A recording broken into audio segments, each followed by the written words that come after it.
সম্মানিত মৎস্যচাষী ভাই ও বন্ধুরা, আশা করি সকলেই ভালো আছেন। তো বরাবরের মতন আরও একটি নতুন ভিডিও নিয়ে আপনাদের সামনে হাজির হয়েছি। আর আজকের ভিডিওতে আপনারা এখন যে মাছের পোনাগুলো দেখতে পারতেছেন, এগুলো হচ্ছে ভিয়েতনামি শোল মাছের পোনা। বিওয়াস, আপনারা যারা ভিয়েতনামি শোল মাছের পোনা চাষ করতে চান তাদের জন্যই আজকের ভিডিওটি, তাই সম্পূর্ণ ভিডিও দেখতে থাকুন। তো ভিডিও স্ক্রিনে দেখতে পারতেছেন শোল মাছগুলো কতটা সুন্দর। তো এই মাছগুলো কিন্তু আমরা পিস হিসাবে বিক্রি করে থাকি। আর এখানে বাছাই করে বড় বড় মাছগুলোই কিন্তু আমরা হোম ডেলিভারি করতেছি। তো আপনারা যারা শোল মাছের পোনা চাষ করতে চান আমাদের কাছ থেকে নিতে পারবেন। আরেকটা কথা বলে রাখি, ভিয়েতনামি শোল মাছ কিন্তু আপনি ফিট খাবার খাওয়াই চাষ করতে পারবেন, কারণ এই মাছগুলো কিন্তু ফিট খাবার খাবে। আর দেশি শোল মাছের পোনা যদি আপনি চাষ করেন তাহলে কিন্তু আপনাকে ছোটো ছোটো মাছের পোনা খাই দেশি শোল মাছের পোনা।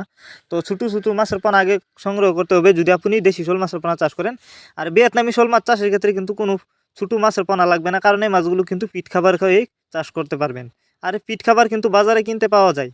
তো আপনারা যদি ভিয়েতনামি শোল মাছের পোনা চাষ করেন তাহলে কিন্তু বেশি লাভবান হতে পারবেন, কারণ এই মাছ কিন্তু অল্প সময়ে অনেকটা বড় হয় এবং দ্রুত বাজারজাত করা যায়। তো আপনারা যারা ভিয়েতনামি শোল মাছের পোনা নিতে চান তারা আমাদের ভিডিও স্ক্রিনে দেওয়া নাম্বার আছে, আমাদের সাথে যোগাযোগ করে মাছগুলো নিতে পারবেন।